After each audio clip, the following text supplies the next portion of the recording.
আমাদের লক্ষ্মীপুরে content ক্রিয়েটরের award season 1-এ কে আসলো অ্যান্ড সেখানে কি করলাম সবকিছু নিয়ে থাকছে আজকের ভিডিও। এভরিওয়ান আসসালামু আলাইকুম, ইসমি তনিরা হায়দার চলে এসেছি একটা ধামাকা ভিডিও নিয়ে। গতকালকে আমি অনেক লেট ছিলাম, 3টায় প্রোগ্রাম শুরু হওয়ার কথা ছিল, বাট আমি যেতে যেতে 4টা কত মিনিট যেন হয়ে গেছিল। দেন গিয়ে সোহেল ভাইয়ের সাথে দেখা হয়ে গেল অ্যান্ড এখানে শুভ ভাইয়ের সাথেও দেখা হয়ে গেল। যারা যারা রেজিস্ট্রেশন করতেছিল তাদেরই নাম লিখতেছিল এখানে শুভ ভাই। তারপর এই যে আমি গিয়ে বসে পড়ি, তারপর প্রোগ্রামটা স্টার্ট হয়ে যায় যেহেতু সবাই অনেক লেট ছিল। তারপর আস্তে আস্তে প্রোগ্রাম শুরু হয়ে যায়।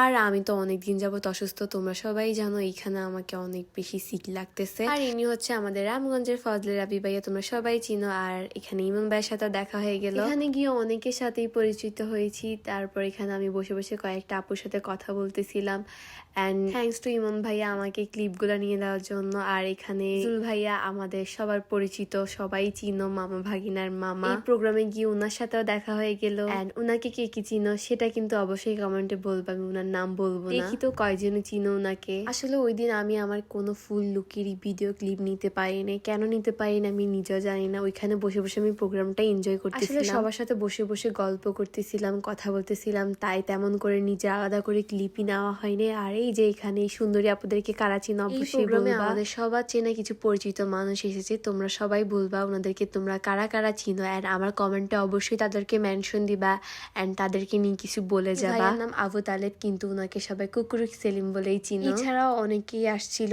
এখানে হচ্ছে গিয়ে পাবেল ভাইয়াও আসছিল, তারপর আরেকটা ভাইয়া ছিল, ওনার ক্লিপটাও অ্যাড করে দিলাম, বাট আমি ওনার নামটা ভুলে গেছি। প্রোগ্রামটাতে অনেককেই চিনেছি, অনেককেই চিনা আছে, কিন্তু অনেকেরই নাম জানা নাই। আসলে সবার কথা আমি ভিডিওতে উল্লেখ করতে পারতেছি না, আবার আমাকে তোমরা বকাঝকা করিও না। আর এখানে ইমন ভাই আমাদের সবাইকে চা এনে দিছিল এন্ড এই চাটার টেস্ট অনেক বেশি মজা ছিল। আমরা এই চাটা অনেক বেশি এনজয় করতেছিলাম সবাই মিলে বসে প্রোগ্রামে। তারপর এখানে আমাদের রামগঞ্জের রাজু ভাইকে ফুল দিচ্ছিল সবাই মিলে। সবাই কিন্তু অবশ্যই বলবা এই বেবিটাকে তোমরা কারা কারা চিনো এন্ড এই আপুকে তোমরা কে কি চিনো, আমাদের লক্ষ্মীপুরের মোস্ট ভাইরাল একজন আপু। এখানে গিয়ে তোমাদের সবার পছন্দের মাতৃর সাথে এন্ড দেবী আপুর সাথেও দেখা হয়ে গেল। এই প্রোগ্রামের নাচও হয়েছিল, কিছু কিউট কিউট বাচ্চা অনেক সুন্দর সুন্দর নাচ করতেছিল। আমি আর মাতৃ মিলে বসে বসে সেটা এনজয় করতেছিলাম। দেখো মাতৃকে এত কিউট লাগতেছে। মাতৃ অনেক বেশি অসুস্থ ছিল সেখানে, যার কারণে সে খুবই বোরিং ফিল করতেছিল। সব সিনিয়রদের মাঝে আমি ছোট্ট ইরা, সব সুন্দরী আপুদের সাথে আমি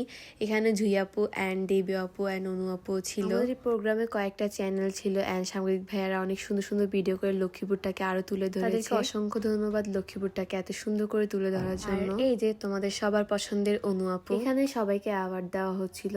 ফজলে রাবি ভাইয়া মেবি সেকেন্ড হয়েছিল লক্ষ্মীপুরের কন্টেন্ট ক্রিয়েটর অ্যাওয়ার্ড শোতে। তো পাবেল ভাইয়া ওনার হাতে অ্যাওয়ার্ড তুলে দিয়েছিল। সাসির আছে না, হ্যাঁ সাসির বেলে ওই মোরগ চুরি করিয়া শুয়ে কিন্তু আইছে এত বড় একটা অ্যাওয়ার্ড হয়ে গেছি, এটা কি আর আমরা জানি কোন আরেকভাবে টেনশন আছে ভাইয়া।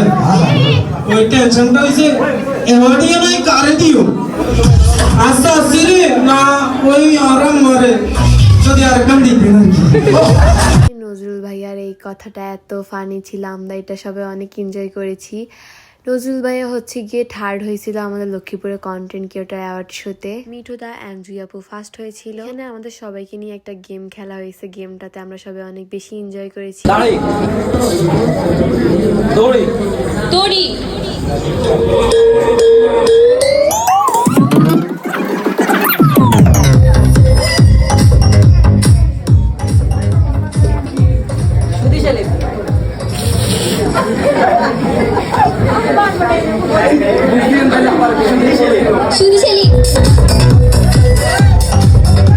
আমি গেমটায় 5টায় 3টা পারছি, আমি তো ভাবছি আমি একটাও পারবো না। গেম খেলা শেষে আমরা খাওয়া দাওয়া করিনি।